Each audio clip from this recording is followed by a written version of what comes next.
Welcome to the METCO Talk Show Insider Edition. Hi, my name is Rajan. Hi, my name is Dana. Hi, my name is Anaya. Hi, my name is Paige. So, guys, why did we start this talk show? We started this talk show so we get like an insider look. People can know what METCO really is.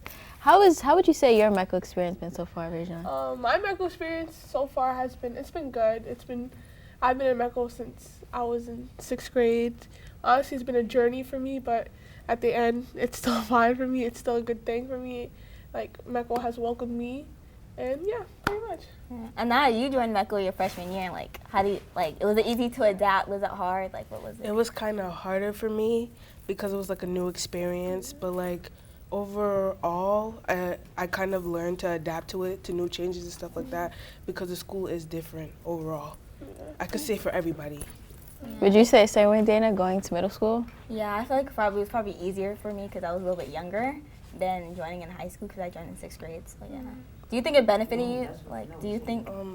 In certain ways, yes. I feel like there was a lot of opportunities that METCO, but not only METCO, but the school itself has to offer, in good and bad ways, you know? But yeah. So do you guys glad that you guys are in METCO?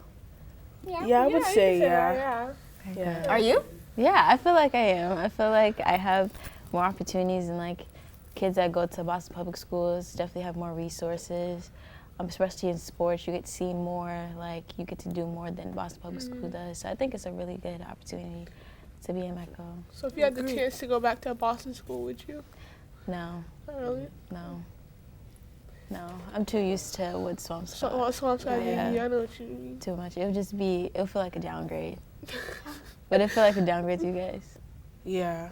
Yeah, it would. And not only that, like we just already adapted to that, to go into something else, like it just is too much. Especially like the education, it was like a big jump from a Swampscott school and a Boston school. Like it took you time to adapt to a Swampscott education. So for sure.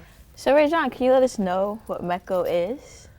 METCO stands for Metropolitan Council for Educational Opportunity. It is a school choice program that enrolls Boston resident students in kindergarten through 12th grade. The purpose of the program is to expand educational opportunities, increase diversity, and reduce racial isolation by permitting students in Boston and Springfield to attend public schools in other towns. There are 33 towns that the METCO program reaches, including Marblehead, Scituate, Brookline, and many more. So basically, we're going to go through some misconceptions. Anaya, can you say your first one, please?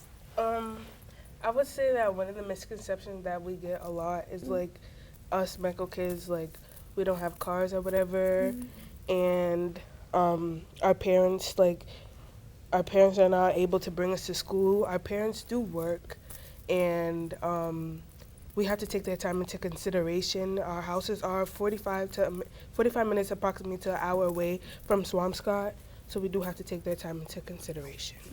Do you guys agree with that? Like, do you think people just think that we don't have like? People definitely do think that, because it shocked me, because when I was in middle school, we had like an after school event, and it was like 2 hours, and I went back home, but my mom brought me like back up to Swampscott, like to the middle school for it. And someone came up to me and was like, "Oh, like your mom brought you?" And I was like, "Yeah." And she was like, "Oh, I didn't think you guys had cars because you guys take the bus back and to from school every day." I was like, "That's surprising," because I didn't know people thought like that. I didn't know that was people's thought process. Right. Did any of you guys feel that way? Like somebody say that to you guys, or like?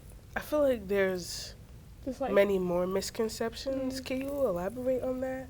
Like, what other misconceptions? Yeah, I have one that I think is really big is that like city kids, like especially kids of color, like are uncivilized. Like we don't know how to act.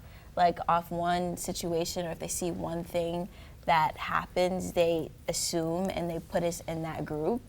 But they just think that we don't know how to act right, or if we get into a fight, it's like, oh, all of us are like that. Like, no, like, we're like normal teenagers. Like, of course, teenagers are gonna get into fights since we're like black kids. Like, they put us in that general group. Yeah, like all black kids are like that. Dangerous. Yeah. Or like that we all think the same way. We all have the same mindset. Yeah, and that's really bad, because a lot of us are like different, have different personalities, they're like interested in different things, like, you know. Yeah, so that's another misconception, right, Dana? Something like that, yeah. So another misconception that there was that all black kids or people of color in this school are in the METCO program, and that's really not the choice. I have friends who are black but live in Swampscott, and I'll be walking down the hall with them, or even in class, and the teachers be like, oh, you know, name it, like, you know, yada yada yada, like how's Boston? And she'd be like, no, like I live in Swampscott. I was here for half of my life, and it's kind of like, I want to say dehumanizing, but it's kind of like rude, because it's kind of like it's telling them like you can't afford to live in Swampscott, or it's like an indirect way of saying it, but it's basically it's saying it, and that's basically not fair, because it's like you're just assuming, and those assumptions are like not okay. So they just think that all black kids in Swampscott are from METCO. Grouping all black kids. Yeah, and so you would think that like no black people would live in Swampscott, so it makes the town like unwelcoming and like kind of uncomfortable for black students to attend the school as well sometimes. Yeah. I can actually add on to that, because like when I first came here my freshman year, I came in to meet Miss O, which is our METCO director here in Swampscott, and I came in with my mom, and we went to the front desk, and my mom didn't say, oh, like, we're here to have a meeting. She didn't mention Miss O's name or any of that. She was just like, oh, you're here from METCO?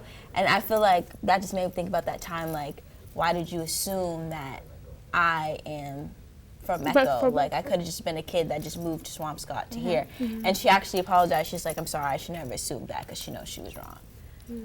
Yeah. That was a great conversation. Thank you guys for joining. Bye. Until next episode.